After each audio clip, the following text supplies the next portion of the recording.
నాకు గమ్మత్తైన ఫోన్ వచ్చిందయ్యా. ఏంటయ్యా? ఈ ఏజెన్సీ మనకు వచ్చిందని ఈ ఏజెన్సీ వాళ్ళకి ఇప్పటి చేసేసి ₹1,50,00,000 ఇస్తామని రాఘవ నుంచి నాకు ఫోన్ వచ్చింది బాబు. కనుకయ్యా నాకు ఫోన్ వచ్చిందయ్యా హైదరాబాద్ నుండి. తెలంగాణ ఏరియాకి మాత్రమే ₹1,00,00,000 ఇస్తామని. ఏది ఒక్క తెలంగాణకే ₹1,00,00,000? నాకు ఫోన్ వచ్చిందయ్యా విశాఖపట్నం నుంచి. ఒక్క విశాఖ జిల్లాకే ₹1,00,00,000 ఇస్తానండి. ఇది కేవలం ఒక్క జిల్లాకి మాత్రమే ₹1,00,00,000. ఏజెన్సీ రాకుండా మనకి ఇన్ని ఫోన్లు వస్తున్నాయంటే అసలు ఈ పటక 420కి ఎంత డిమాండ్ ఉండాలి. ఏమైనా సరే ఈ ఏజెన్సీ మనమే తీసుకుందాం. బాబు మనమే పెడుతున్నాం, బాబు మనమే పెడుతున్నాం, బాబు మనమే పెడుతున్నాం. 420 చాలా సంతోషం అండి. మీరు అనుమానం ప్రకారం మా దగ్గర అడ్వాన్స్ కూడా తీసుకుంటున్నాను. ఎవరు వచ్చినా ఏజెన్సీ మాకు ఇచ్చి కదా. మేము ఒక్కసారి మాట ఇచ్చిన తర్వాత తొడం పోయినా మాట తప్పం. మేము కూడా అటువంటి వాళ్ళేనండి. అందుకే తమ చిత్ర ప్రకారంగా ₹1,00,00,000 పట్టుకొచ్చామండి. ఈ డబ్బు మీరు తీసుకుని ఏజెన్సీ మాకే ఇచ్చేసి ఇంత ముక్కలపడి వచ్చిన తర్వాత నేను కాదని ఎలా అంటాను.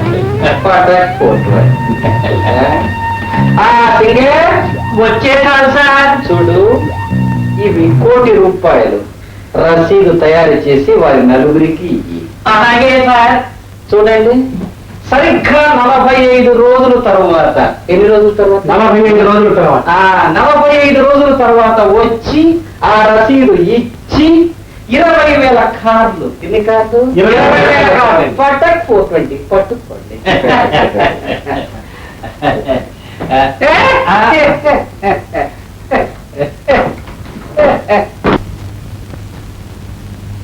గోయిందా గోయిందా ఏడుకొండలాడ వెంకటరమణ గౌరమ్మేనా? ఆయన పోయారన్నారా? నువ్వేంటమ్మా పొట్టు గట్ట పెట్టి తిరుగుతున్నావు?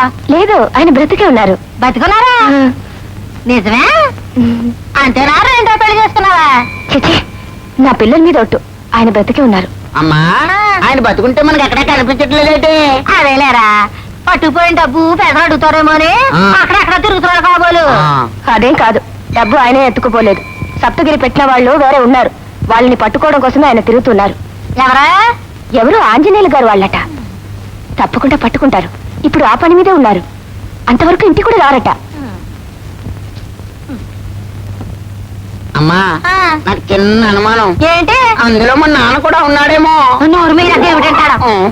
ఏమిటో నువ్వు ఇలా గుళ్ళని గోపురాలని బయటికి తిరిగితే ఎలా? ఏమిటయ్యా? ఏమిటా? లోకం దృష్టిలో అన్నయ్య చనిపోయాడు. ఆయన ఎవరికీ కనిపించకుండా ఆ మోసగాళ్ళు పట్టుకోవాలని ప్రయత్నం చేస్తున్నాడు. మరి నువ్వు ఇలా బొట్టు పూలు పెట్టుకుని బయటికి తిరిగితే అందరికీ అనుమానం వచ్చేది.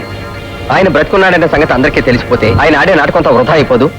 బతుకున్నాడు అంతేకాదు బాబు.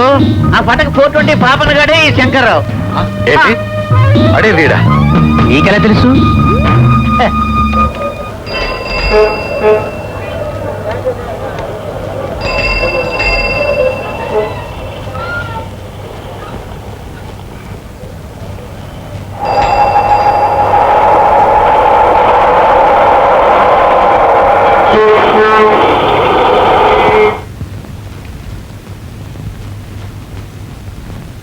హలో, పోలీస్ సూపరింటెండెంట్ గారు ఉన్నారండి? నేను శంకర్రావు అని మాట్లాడుతున్నానండి. వారికి తెలుసు అండి, వారికి తెలుసు. శంకర్రావు అని చెప్పండి. తీసుకో. శంకర్రావు, నువ్వేదో అతి తెలివితేటలు ప్రదర్శించి మమ్మల్ని బుట్టలో వేసుకున్నానని సంబరపడిపోతున్నారేమో. ఒకసారి దెబ్బతింటాం, ప్రతిసారి తినంగా. ప్రస్తుతం నీ భార్య పిల్లలు మా దగ్గర ఉన్నారు. నువ్వు మమ్మల్ని పోలీసులు పట్టించే ప్రయత్నంలో ఉంటే మేము నీ భార్య పిల్లల్ని చంపే ప్రయత్నంలో ఉంటాం. ఇప్పుడు నీకు MSS 9363 కారు పంపిస్తున్నాం. మేము నీకు ఇచ్చిన డబ్బు, నువ్వు రికార్డ్ చేసిన క్యాసెట్స్ రెండూ తీసుకుని రావినూతల టర్నింగ్ దగ్గర రా. ఓకే? శంకర్రావు, దీని ఇన్ఫర్మేషన్?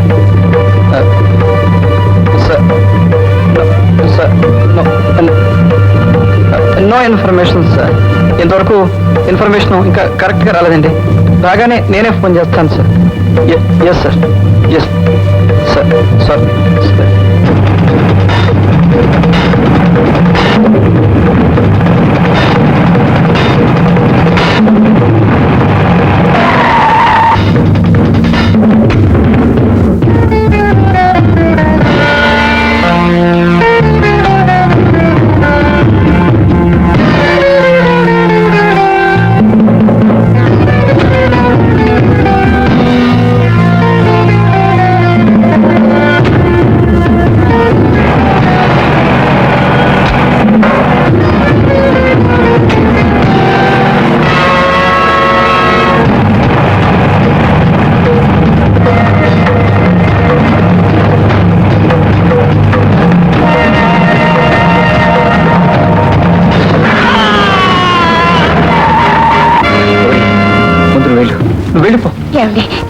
వద్దండి. పిల్లలు తీసుకువెళ్ళు. ఏమండి వాళ్ళతో మనకు వద్దండి. గౌరీ నా మాట విని ముందు నువ్వు పద. నువ్వు పద, నువ్వు పద. ఏమండి మీరు కూడా రండి. నేను వస్తాను, నువ్వు పద గౌరీ. పద పద. ఒరే చక్రి, జాగ్రత్త జాగ్రత్త, అమ్మని తీసుకెళ్ళు.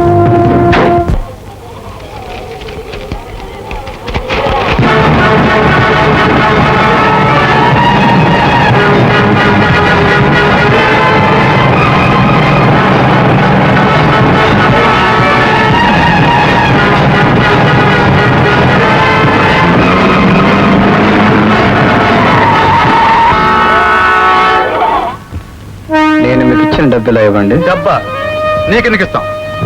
అది ప్రజల డబ్బు. అది మా డబ్బు, నీకు మేమిచ్చాం. ఇస్తారా ఇవ్వరా? ఇవ్వకపోతే ఎలా తీసుకువెళ్ళాలో అలా తీసుకువెళ్తా. ఇదిగో తీసుకో.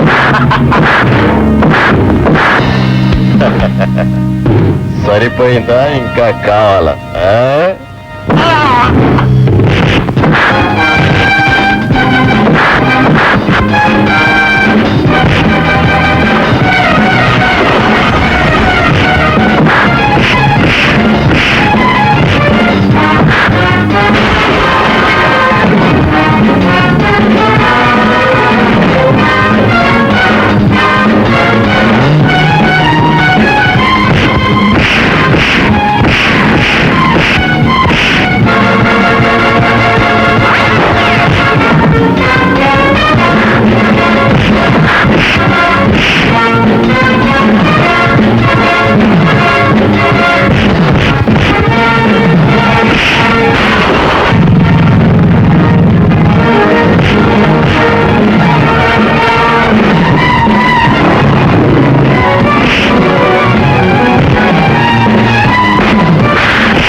ఇవేగా మీ ప్రశ్నలు? అయ్యాయిగా, మీ ప్రశ్నలకి సమాధానం నేను చెప్తాను. మురళి,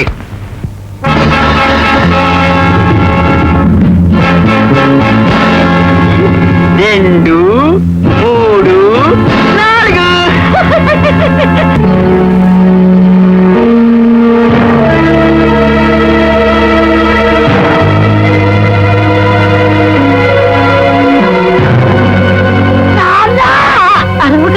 తెలిసినట్టుంటే జనం మళ్ళా కొడతారు.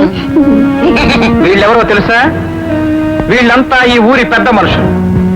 మరి ఈ పెద్ద మనుషుల్ని బజారుకి ఎందుకు ఇడిపించాను? ప్రజల డబ్బు తిన్న మోసగాడని నన్ను బజారుకి ఎక్కించారుగా. ఎవరు పెద్ద మనుషులో ఎవరు బజారు మనుషులో తేల్చుకోవడానికే వీళ్ళని బజారుకి ఎక్కించుకొచ్చారు. ఇంతకు ముందు మీరు వీళ్ళని కలిశారా? సప్తగిరి గురించి అడిగారా? ఏం చెప్పారు? ఇప్పుడు అడగండి, ఏం చెప్తారు?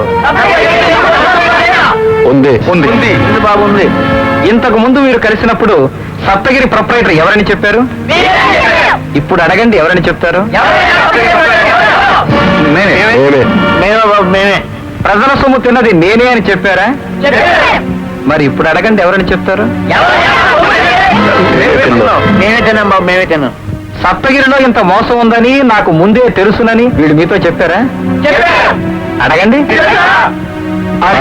తెలియదు బాబు, తెలియదు.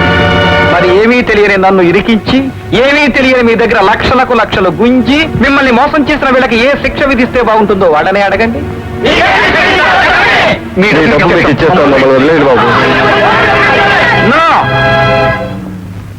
వీళ్ళని పోలీసులు కాదు అప్పగించాల్సింది. దెబ్బతిన్న నా స్నేహితుడికి సహాయం చేస్తే నమ్మించి నమ్మక ద్రోహం చేసి విషం పెట్టి చంపేశారు పెద్ద మనుషులు. ఏమీ తెలియని నన్ను సప్తగిరిలో ఇరికించి వీళ్ళు పెద్ద మనుషుల్లో చాలా మంది అవుతున్నారు. వీళ్ళని ఈ రోజున పోలీసులకు అప్పగిస్తే డబ్బుతో పోలీసులు కొనేస్తారు, అవసరమైతే చట్టాన్ని న్యాయాన్ని కూడా కొంటారు. నో, వీళ్ళని మాత్రం పోలీసులకు అప్పగించొద్దు. వీళ్ళకి ఏ శిక్ష విధించాలో మీరే చెప్పండి. They can escape from court of law, but they can't escape from the court of people. వాళ్ళు న్యాయస్థానాల నుంచి తప్పించుకుపోగలరు, కానీ ప్రజా న్యాయస్థానాల నుంచి మాత్రం తప్పించుకోలేరు. ఇటువంటి వెధవల్ని ప్రజలే శిక్షించాలి. దానికి కారణం, పూర్వం ఒక మనిషి ఆపదలో ఉంటే పక్కింటి వాడు ఆదుకునేవాడు. కావలసిన వాడు ఎవడైనా జైల్లో ఉంటే మరొకడు జామీనిచ్చి విడుదల చేసేవాడు. ఒకడు అప్పుల్లో ఉంటే మరొక స్నేహితుడు అప్పులకు హామీ ఇచ్చి వాడిని విడుదల చేసేవాడు. కానీ ఇప్పుడు ఒక ఇంటి వాడు ఏడుస్తుంటే పక్కింటి వాడు తలుపులు మూసేస్తున్నాడు. ఆ ఏడుపు ఎక్కడ వినిపిస్తుందో అని. అప్పుల్లో ఉన్నవాడు ఎదురు పడుతుంటే ఎక్కడ డబ్బు అడుగుతాడోనని ఎదురుగా వస్తున్న స్నేహితుడు తప్పించుకుని పారిపోతున్నాడు.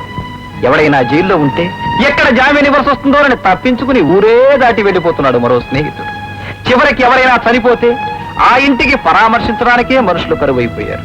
దానికి కారణం, ఎక్కడ సానుభూతితో ఆ ఇంటికి సహాయం చేయవలసి వస్తుందోనని భయపడి. దానికి కారణం ఇటువంటి వెతవలు, ఇటువంటి నయవంచకులు, మోసగాళ్ళు.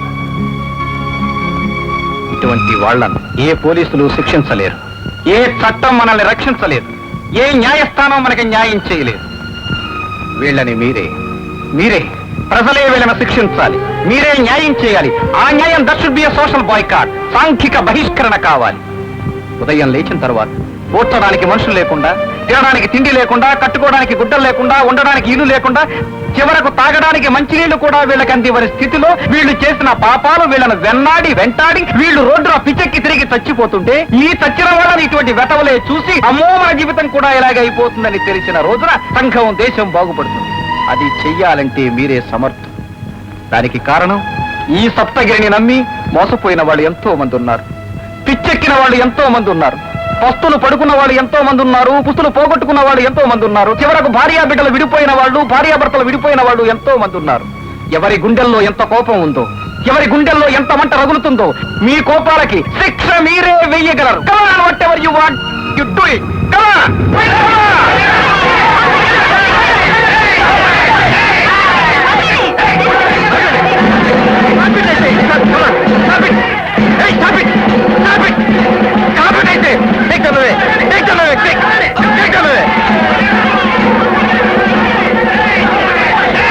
శంకర్రావు, మేము మీకు సహాయం చేసింది, మీతో సహకరించింది వాళ్ళని తీసుకెళ్లి ప్రజలకు అప్పగిస్తారని కాదు, మాకు అప్పగిస్తారని. లేదు సార్, వాళ్ళు ప్రజల్ని మోసం చేసిన వాళ్ళు వంచకులు. ఆ ప్రజా వంచకుల్ని ప్రజలకే అప్పగించాలి. అంతేకాదు, ఇది ప్రజా ప్రభుత్వం, ప్రజలే వాళ్ళని శిక్షించాలి. నో, అది నేరం. ప్రజల్ని రెచ్చగొట్టి వాళ్ళపైకి పంపినందుకు మిమ్మల్ని అరెస్ట్ చేయాల్సి ఉంటుంది. ఓకే, చెడు చేసిన వాళ్ళని శిక్షించడమే, మంచి చేసిన వాళ్ళని శిక్షించడమే మీ ధర్మం అయితే అలాగే చేయండి. కానీ మీ చేతులతో ఆ పని చేయడానికి ముందు ఇదిగో సప్తగిరిలో నష్టపోయిన వాళ్ళ డబ్బు, ఈ డబ్బు మీ చేతుల మీదగానే వాళ్ళకి పంచిపెట్టండి. ఆ తర్వాత మీరేం చేసినా సరే ఐఎమ్ రెడీ.